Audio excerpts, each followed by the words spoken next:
Enquanto, ó Salvador, teu livro eu ler, meus olhos vêm abrir, pois quero ver da mera letra além a ti, Senhor.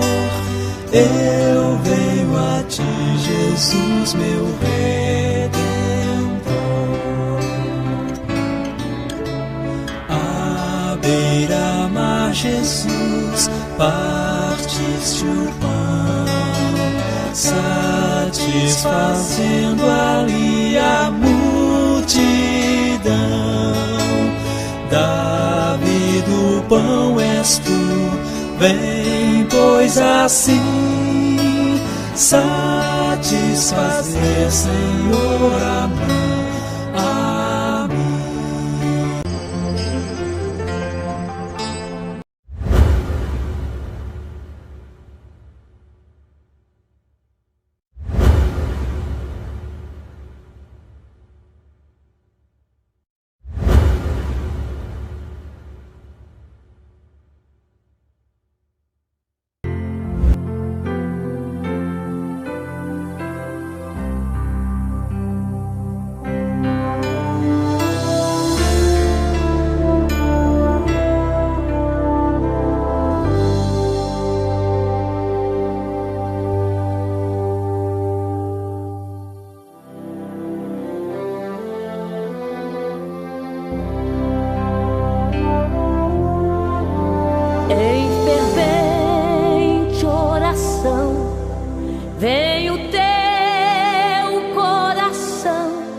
Na presença de Deus derramar, mas só podes fluir o que estás a pedir quando tudo deixares no altar.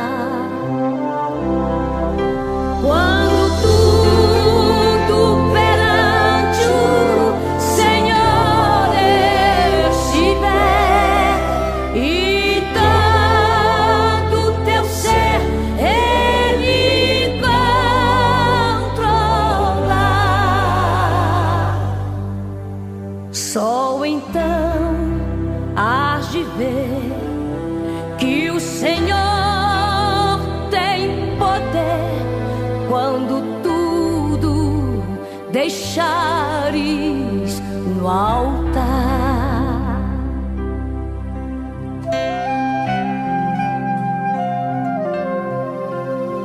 Maravilhas de amor te fará atendendo a oração que aceitar. Bom dia, na paz do Senhor Jesus. Estamos iniciando a nossa escola bíblica hoje, não é dia 25 ao 24 de dezembro, né? O mundo todo comemora, pelo menos os países cristãos, né? O nascimento de Jesus. Não nasceu nessa data, nem nada tem a ver com esse paganismo que se propaga nessa data, né? Mas ele nasceu. Porque ele nasceu, nós podemos dizer, seja bem-vindo, Pai, não é? Porque é maravilhoso termos o nosso Deus presente conosco, que é o Emmanuel, Deus conosco. Amém, queridos? Nós vamos orar e nós queremos falar um pouquinho, mas vamos começar aqui hoje. O nosso estudo é muito importante, né? E com certeza você vai ser abençoado. Amém, queridos? Vamos orar. Pai Celeste, muito obrigado pela noite de paz que nos concedestes. Te peço abençoar os cultos que estão sendo realizados nessa manhã, presenciais, que sejam as tuas mãos sobre nós em todos eles, nos usando, nos abençoando e nos preparando para melhor te servirmos. Agora, Pai, quero entregar nas tuas mãos aqueles que vão assistir comigo agora, aqueles que assistirão depois, que em tudo o teu nome seja glorificado. Também abençoa o teu povo e que possamos reconhecer o nascimento de Jesus, não numa data, mas sempre. Ele quer nascer em cada coração que abrir a porta, porque Ele está batendo continuadamente, todos os dias, nas portas do coração, pedindo e desejando participar e compartilhar das vidas tão carentes do Senhor, como é a vida de todo ser humano. Pai, obrigado. Abençoe o nosso caderno de oração com os pedidos. Também te peço, Senhor, abençoar grandemente, Senhor, a tua igreja que tem a missão de ser o sal e a luz da terra. Ser conosco em nossos cultos, nas celebrações, em tudo que vamos fazer, que o teu nome seja glorificado, o teu povo edificado. Prepara-me também na lição que vou estar ministrando hoje, essa introdução que eu vou fazer, e depois, Pai, esteja a tua mão conosco, por misericórdia. Eu oro e já te agradeço, Paizinho, em nome de Jesus e para a glória do Senhor Jesus. Amém e amém. Amados, antes de trazer o nosso louvor da escola, eu quero apresentar um louvor, não é? Quem canta ele é Luciana de Bortoli. Ele é o 28 do Cantor Cristão. Vamos ouvir este louvor e depois já estaremos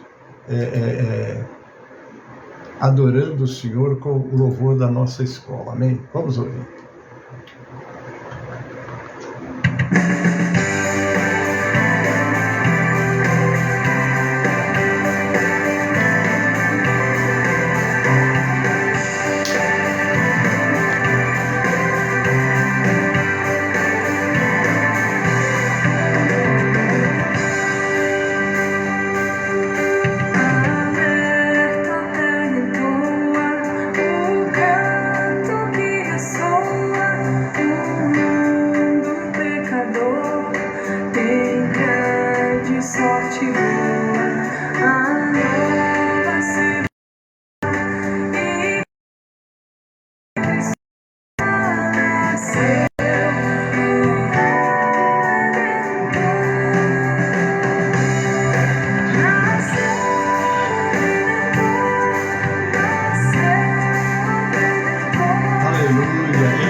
privilégio ser cristão. Glória a Deus. Aleluia, o nome do Senhor.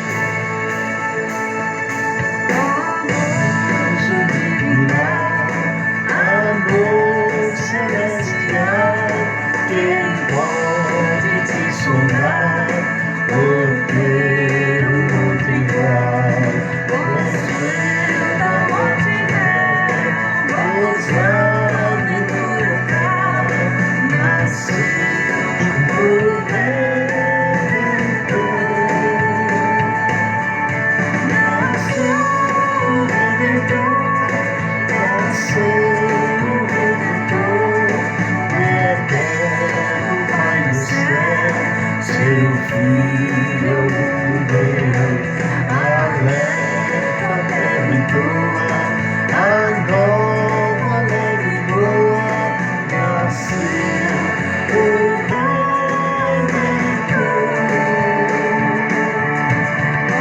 Povos diz o Pai, nações ao jubilar, Espírito Fundador, jamais se dá o ar.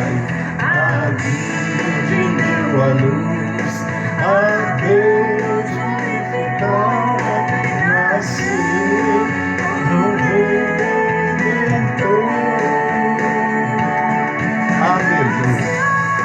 Redentor, nasceu o Redentor, eterno Pai do céu, seu Filho Deus, alerta a terra e toda, a nova alegre e boa, nasceu o Redentor.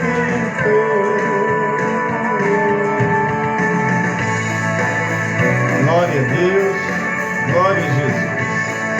Nasceu o Redentor. Louvado seja o nome do Senhor. Amém, amados? Glória a Deus por isso. Ele nasceu e nos trouxe a salvação e nos incumbiu de ministrar essa palavra. Ide por todo mundo pregar o Evangelho, que quer dizer boas novas. Quantos lares destroçados, quantas famílias destruídas, porque Jesus não nasceu nessas vidas.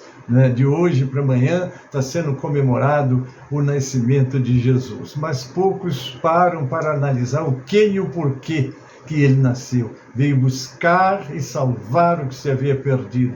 Veio ser um Deus presente nas nossas vidas, não em crucifixo, não em parede, mas no nosso coração, trazendo-nos a paz, a alegria, para vivermos sempre com Ele, para a glória do nome dEle. Amém, queridos? Que Deus te abençoe e te dê um sábado, um domingo feliz, uma segunda feliz também, no seu culto, Louvado seja o nome do Senhor.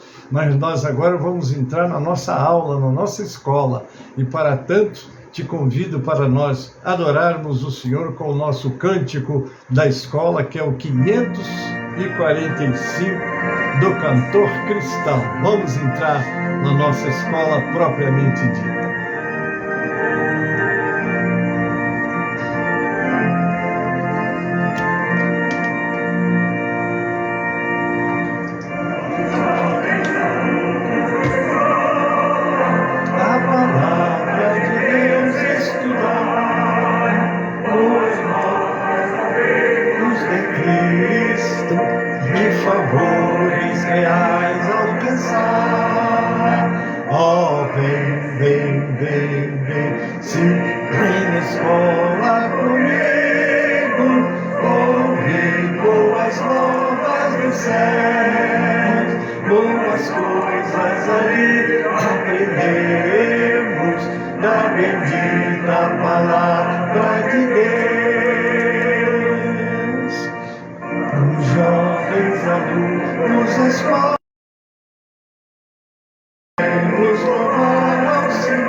Seus conselhos ouvir com respeito, que se ensinam ali com amor. Oh, vem, vem, vem, vem, se vem de escola comigo, ouvir boas novas dos céus, boas coisas ouvir, aprendemos da bendita palavra de Deus. Ó Jesus, ser presente na escola, inspirando o santo poder, e que sempre do estudo aqui feito, muito fruto possamos colher. Ó, vem, vem, vem, vem, se vem na escola comigo, ouvir boas novas dos céus, boas coisas ali aprendemos da bendita palavra de Deus. Amém, amados? Assim já estamos iniciando a nossa escola. Nós hoje vamos tratar de um assunto muito importante que vai falar sobre o furto, não é? O dever de respeitarmos a propriedade alheia, tudo que pertence ao nosso próximo. Amém, queridos? Precisamos estar com muito cuidado, não é? E eu quero iniciar exatamente o nosso tema, o nosso assunto de hoje, trata-se exatamente disso, não é isso? Né? Respeitando a propriedade alheia, não só no espaço terreno do nosso terreno, mas como também nos direitos que o nosso próximo tem, que nós precisamos aprender a respeitá-lo. E o texto sagrado que vai nos dar, ou que nos dá a instrução, está em Êxodo 20:15, Deuteronômio 5:19, que é exatamente a repetição de Êxodo, né? Que o livro de Deuteronômio, onde vai falar da lei, ele vai falar sobre a repetição. Então vamos lá. Eu disse capítulo 20, versículo 15, diz assim: não furtarás. Não é? Em Deuteronômio 5:19 repete, mas em Mateus 6, 24 a 34, nós temos uma meditação. Agora o próprio Senhor Jesus está falando conosco. Eu disse 6, capítulo 6, verso 24 a 34, que diz assim: ninguém pode servir a dois senhores, porque o há de odiar um e amar o outro, se dedicará a um e desprezar o outro. Não podeis servir a Deus e a Mamon. Por isso eu digo, não andeis cuidadoso quanto à nossa vida, não é? Está aqui o texto até o 34. Ele vai falar sobre exatamente nós tomarmos cuidado. Eu vou ler até aqui, não é? Porque nós temos muita coisa para falar sobre o respeito à propriedade alheia, não é isso? E esse texto está nos dando exatamente essa informação, que é o texto nosso básico, Mateus 6, 24 a 34. Amém, querido? Deixa eu ler então o texto, 24 a 34, eu vou ler a partir do verso 25. Por isso vos digo, não andeis cuidadosos quanto à vossa vida, pelo que haveis de comer, ou pelo que haveis de beber, nem quanto ao vosso corpo, pelo que haveis de vestir. Não é a vida mais do que o mantimento, e o corpo mais do que o vestido? Olhai para as aves do céu, que nem semeiam, nem cegam, nem ajuntam em celeiros, e vosso Pai Celestial as alimenta. Não tendes vós muito mais valor do que elas? E qual de vós poderá, com todos os seus cuidados, acrescentar um côvado da sua estatura? E quanto ao vestido, por que andais solícito? Olhai para os lírios do campo, como eles crescem, não trabalham nem fiam. E eu vos digo que nem mesmo Salomão, em toda a sua glória, se vestiu como qualquer deles. Pois se Deus assim veste a erva do campo, que hoje existe e amanhã é lançada no forno, não vos vestirá muito mais a vós, homens de pequena fé. Não andeis, pois, inquietos, dizendo: que comeremos, o que beberemos, ou com que nos vestiremos? Porque todas estas coisas os gentios procuram. De certo, vosso Pai Celestial bem sabe que necessitais de todas estas coisas. Mas buscai primeiro o reino de Deus e a sua justiça, e todas estas coisas vos serão acrescentadas. Não vos inquieteis pelo dia do amanhã, porque O dia da manhã cuidará a si mesmo, basta a cada dia o seu mal. Então, devemos de estar conformados com o que temos, né? E jamais estarmos desrespeitando o que é dos outros, porque nós temos um Deus que cuida de nós, supre nossas necessidades, não é? Então, nós vamos falar o dever da propriedade alheia. Nós temos aqui, por exemplo, onde o texto diz: não mude de lugar os antigos marcos que limitam as propriedades e que foram colocados por seus antepassados. Está lá em Provérbios 22, 28. Isso é respeitar o terreno dos outros. Quando nós queremos conhecer o nosso espaço, a nossa propriedade, geralmente nós contratamos um topógrafo, né, para ele realizar o levantamento, não é, topográfico da nossa área, né, que tem os marcos, aonde marca aonde o seu terreno vai e aonde começa o terreno do teu próximo, né? Porque o trabalho topográfico é esse: efetuar o reconhecimento básico da área programada para elaborar traçados técnicos, executar os trabalhos topográficos relativos a balizamento e colocação de estacas, referências de níveis e outros. Então, esse é o trabalho. No Antigo Oriente Médio, as divisões territoriais eram marcadas com pedras em cada canto, as chamadas pedras de fronteiras ou pedras de esquina, com modo de inibir aqueles que desonestamente desejavam mudá-las de lugar, aumentando suas terras com prejuízo dos seus vizinhos. Então isso daí nós, como cristãos, devemos de ter muito cuidado, né? Vai lá, com o prejuízo dos seus vizinhos. Havia inscrições ameaçadoras para quem ousasse levar adiante seu intento.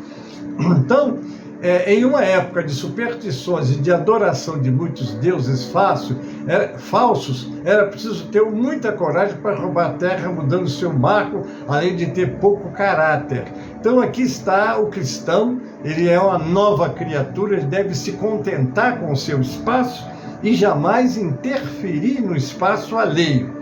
Apesar do medo que as pessoas tinham das consequências desse crime, havia quem de fato o cometia. Para tanto, Salomão dá uma orientação simples e direta. Ele ordena que seus leitores não mudem de lugar os antigos marcos que limitam as propriedades. Obedecer a tal instrução não é apenas ser sábio, mas também honesto. Porém, havia gente que podia questionar a razão de tais pedras estarem naqueles lugares e não em outros. Para isso, o escritor descarta tais questionamentos, dizendo que os marcos foram colocados por seus antepassados, não é? Porque hoje, essa questão de terreno, sobretudo em áreas rurais, você compra áreas grandes, né? E tem lá um marco, você tem que procurar onde estão os seus limites, respeitar o que está além dos seus limites e se contentar com o que você tem, né? A história comprova limite de terras, o qual, independente do gosto ou dos discursos dos homens da geração atual, permanecia no mesmo lugar onde sempre esteve, até que uma negociação formal o transferisse para outro local. Na marra, nenhum marco pode ser alterado. Hoje também funciona assim. Entretanto, a posição do texto no livro, entre os grandes conselhos sobre ações sábias que definem o caráter do servo de Deus, mostra que o escritor queria estabelecer um princípio que abarcasse a questão dos limites territoriais, mas que também definisse o caráter justo de um homem. Porque, queridos, nós somos nova criatura, não é verdade? Se você entrou num pedaço do teu vizinho, vai negociar com ele, compense, pague. Aconteceu comigo, eu comprei no Engenho de Dentro um terreno vazio, né, que depois eu acabei fracionando e vendendo, só que foi dado uma demarcação que eu não fiz, eu não contratei um topógrafo. Depois, quando eu terminei de fazer a distribuição dos lotes, eu percebi que eu tinha entrado alguns centímetros no terreno do meu vizinho. Fui lá, mandei avaliar, paguei ele, fiz um documento e ficou tudo legalizado. Mas a gente tem que tomar cuidado para não fazer isso na surdina e se julgar bastante inteligente para levar vantagem, não é? Eu continuo. Ele não pode remover os marcos que definem a moral, os bons costumes, a adoração ao Deus verdadeiro e as melhores diretrizes de convivência entre os homens, né? Nesse sentido, o homem sábio deve manter as pedras de limite que fazem mais que circundar terrenos, não é? É claro que o tempo passa e a cultura se transforma, mas certos valores nunca podem ou devem ser alterados. Os rebeldes desse tempo e de todos os outros sempre tentaram banir os limites morais e éticos de procedimentos da humanidade, além de rejeitar qualquer adoração e obediência a Deus. Não faça isso. A tolice tenta expandir seus domínios e somente um insensato perderia terreno para ela. Mantenha os antigos marcos revelados por Deus, seus territórios podem não crescer, mas serão habitados pelo Senhor. Tomei emprestado do pastor Tomás Tronco essa reflexão. Fique no caminho, veja e peça os caminhos antigos, que é o bom caminho, e ande neles, e achareis descanso para as vossas almas. Essa palavra é de Jeremias 6,16. Mas se alguma igreja perdeu de vista as doutrinas genuínas do Evangelho, chamá-las de volta a elas, não está removendo os marcos antigos, como alguns afirmaram falsamente. Deus deu uma lei contra a remoção dos marcos antigos, pelos quais as heranças de tribos e famílias eram distinguidas. Veja Deuteronômio 19,14. Aí nós vamos lá para o Antigo Testamento para ver como eles tratavam desse assunto. Não mudem os marcos de divisa da propriedade do seu vizinho, que os seus antecessores colocaram na herança que vocês receberão na terra que o Senhor, o seu Deus, dá a vocês, para que dela tome posse, do qual essas palavras de Salomão parecem ter sido tiradas. Muitas vezes afirmamos que a Bíblia é a regra de fé e prática do cristão. No entanto, é comum conhecermos bem as regras da fé e deixarmos de lado a prática. Não basta conhecer. Para se beneficiar das promessas de Deus, você tem que ser um praticante da palavra de Deus. É possível dizermos que amamos o Senhor Deus com toda a alma, força e entendimento, mas na prática não demonstramos amor por nosso irmão como Cristo nos ensina. É o segundo maior mandamento da Bíblia, ao próximo amar como a si mesmo. A palavra ética está relacionada a como proceder neste mundo. A ética cristã consiste em caminhar conforme a palavra de Deus nos ordena. Durante o estudo você irá aprofundar no assunto e ao final será capaz de diferenciar a ética teórica da ética prática. Não basta você conhecer. Para você se beneficiar das promessas de Deus, você tem que praticar a palavra dele. A primeira trata dos princípios bíblicos que regem a vida do homem. Já a segunda vai nos ensinar a aplicar as Escrituras em nosso cotidiano, tanto nas ações ordinárias quanto naquelas extraordinárias. Daí precisamos de saber como nos controlar e nos equilibrar diante de toda e qualquer circunstância que venha sobre nós. Nós temos uma experiência lá em 1 Timóteo 6,10, que vai falar sobre dinheiro, que é a raiz de todos os males. É uma pergunta. Não, o dinheiro não é a raiz de todos os males, mas o amor ao dinheiro é a raiz de todos os males. O contentamento vem quando você observa a palavra e pratica. O texto bíblico de 1 Timóteo 6,10 nos ensina que porque o amor ao dinheiro é a raiz de todos os males, pelo qual alguns, cobiçando, desviaram-se da fé e perfuraram a si mesmo com muitas dores. Então precisamos tomar muito cuidado. A questão não está na moeda, mas no relacionamento que se tem com ela e os prazeres que ela pode oferecer. A Bíblia não ensina que o dinheiro em si é errado. No entanto, em nítido contraste, a Bíblia ensina claramente que uma ânsia por uma obsessão ou paixão por dinheiro está errado. Aos olhos de Deus, o amor ao dinheiro é um pecado pernicioso. Muito cuidado, não ame o dinheiro, use ele. Dizia um certo pastor: o dinheiro é um bom escravo, mas é um mau senhor. Não há nada de errado em aproveitar a vida e viver com a prosperidade que as pessoas recebem de maneira honrosa e justa. Você trabalhou, você se dedicou, você se aperfeiçoou, você ganhou o seu valor. Não está errado em você ter uma vida a nível do seu salário. Agora, o que está errado é você amar o dinheiro, ficar preso e escravo dele. Não é quanto você tem, mas como você administra. Está lá em Mateus 25, 21. O Senhor respondeu: muito bem, servo bom e fiel. Você foi fiel no pouco e eu porei sobre muito. Vem e participa da alegria do Senhor. O direito de viver dá ao homem de acumular bens por meio de um trabalho honesto e não egoísta. O que por meio do trabalho honesto o homem ajunta, constitui legítima propriedade sua, que ele tem o direito de defender, porque a propriedade que resulta do trabalho é um direito natural, tão sagrado quanto trabalhar e de viver. O espírito sabe que nada pode fazer aos outros aquilo que não deseja para si.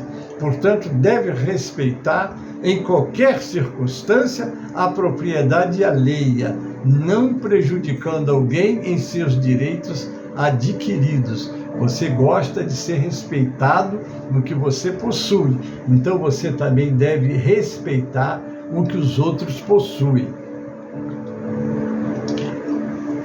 Amém, queridos?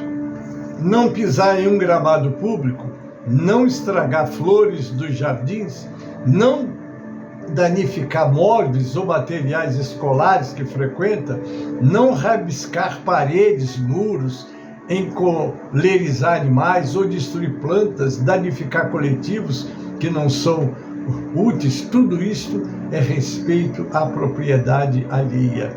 Você não deve decidir o que fazer com o que é dos outros. Você decide o que fazer com o que é seu, mas o que é dos outros você tem e deve respeitar. Devolver objetos emprestados sem estragá-los. Valorizar o tempo dos mestres, buscando assimilar melhor as lições e fazendo deveres recomendados. Ser verdadeiro nos exercícios e provas escolares. Conservar da melhor maneira possível os materiais, uniformes e tudo mais que custa esforço e sacrifício dos pais também, e respeitar a propriedade alheia. Valorizar o tempo do semelhante, evitar preocupações desnecessárias aos nossos responsáveis, não desperdiçar possibilidades de trabalho, alimentos, etc. São outras tantas formas de respeito à propriedade alheia que o cristão deve exemplificar para a sua tranquilidade. Queridos, nós temos que respeitar o tempo dos outros, o valor. É o caso, às vezes, os pastores preparam os seus sermões, os seus estudos. Esse estudo que estou dando para vocês foi preparado, foi uma semana. De segunda-feira o pastor começa a pesquisar para trazer esse material para vocês, não é? E quando se fala em furtar, a gente só pensa em furtar valores, mas às vezes você furta o tempo, desrespeito, enfim, tudo que você não valorize que os outros fazem para você, para seu bem e para o bem dele também, você está furtando. Deve ser exemplificado sempre, e é preciso lembrar que ocorrerá especialmente pela nossa consciência vigilante, uma fiscalização permanente dos nossos atos, orientando-nos para o legítimo bem. Veja o que Paulo escreve em Filipenses: já aprendi a contentar-me com o que tenho. Está lá em Filipenses 4:11. O contentamento é uma tranquilidade para nós. Olha, se eu não tenho o que o outro tem, Deus abençoe ele, eu tenho o que Deus me deu, eu quero valorizar e cuidar com todo carinho. Ele me dá tudo o que eu preciso, eu não vou procurar o que o outro tem. Talvez Deus tenha um projeto que não tem comigo no campo financeiro. Então você deve de ser muito zeloso por isso. Por isso, devemos respeitar aquilo que o nosso próximo possui e que nem sempre podemos ter, não nos esquecendo que a cobiça alicerçada na inveja nos leva a consequências desastrosas. Terrível isso, né? O respeito à propriedade alheia não se prende apenas em coisas materiais. É preciso respeitar o modo de agir e de pensar do semelhante, ouvir o que o próximo tem a dizer, não nos esquecendo de que todos temos o livre-arbítrio. Nós não podemos achar que todo mundo tem que entender, tem que ver como nós vemos, agir como nós agimos, pensar como nós pensamos. De maneira nenhuma, queridos. Nós temos que respeitar. Paulo diz que cada um deve caminhar com aquilo que alcançou. Se alguém alcançou algo mais do que eu vou orar por ele e dizer: Deus te abençoe, meu irmão. Vai pela tua força e faz a obra do Pai. Você não vai dar conta a Deus pelo trabalho dos outros, vai dar conta a Deus pelo teu trabalho, pelo aquilo que Ele colocou nas tuas mãos. E a Bíblia diz: o que tiver as mãos para fazer, faz conforme as suas forças, não é? Como exemplo temos o próprio Cristo, Ele que tanto nos ensinou, que tinha condições para modificar o próprio curso da história da humanidade, respeitou a nossa condição evolutiva, dando-nos o tempo necessário para que pudéssemos nos identificar com a sua seara.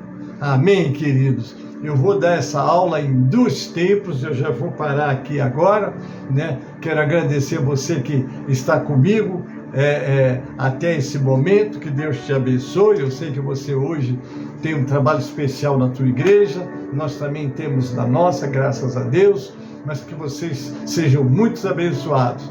E agora eu quero chamar o nosso louvor, já não é o 137 do Cantor Cristão, para nós já estarmos encerrando essa primeira parte da escola.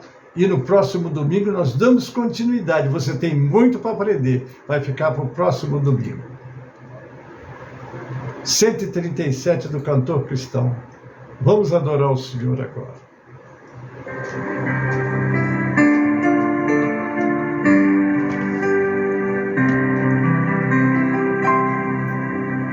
Enquanto, ó Salvador, teu livro ler, meus olhos veem abrir, pois quero ver. Dá-me a letra, amém, a ti, Senhor. Eu venho a ti, Jesus, meu Redentor.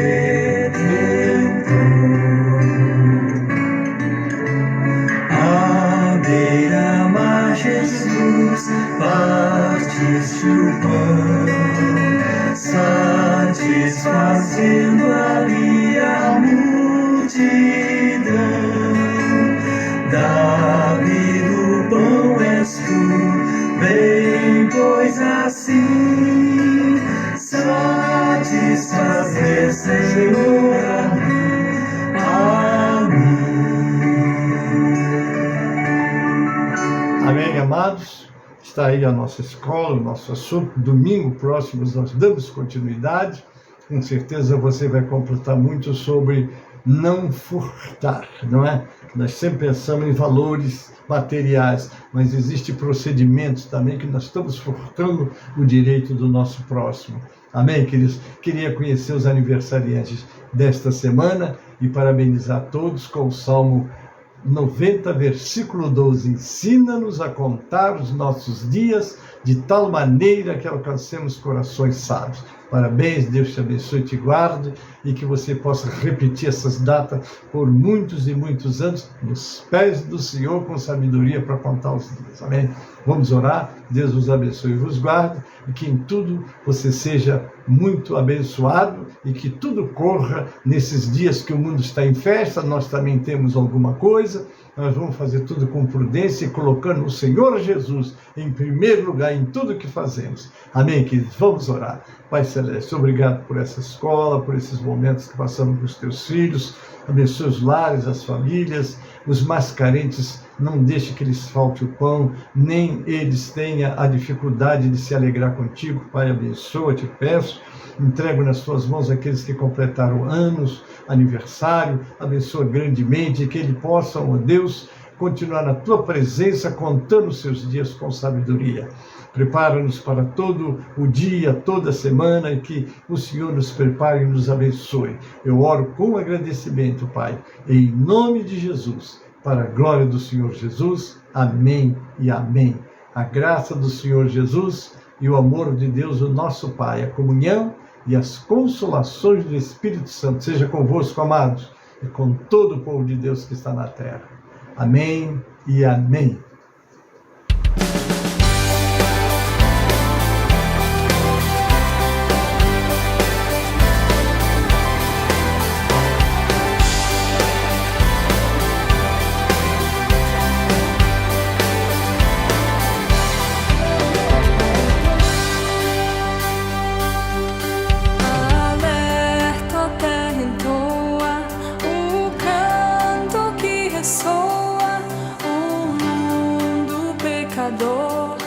Tem grande sorte boa, a nova se vos dá, e quão alegre soa, nasceu o Redentor.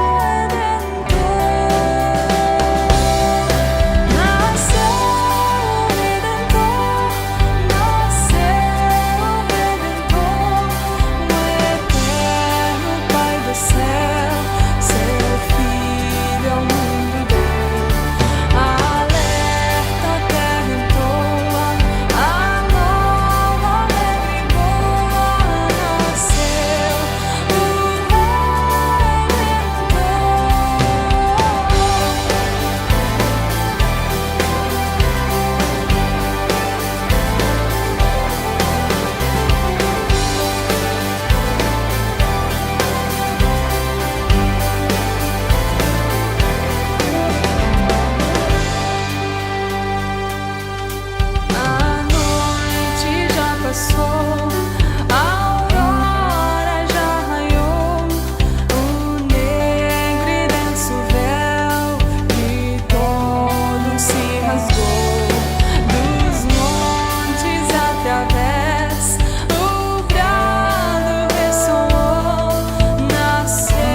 Nas asas desse amor, conforto a todos traz. Dizem em alta voz que Cristo satisfaz. Nasceu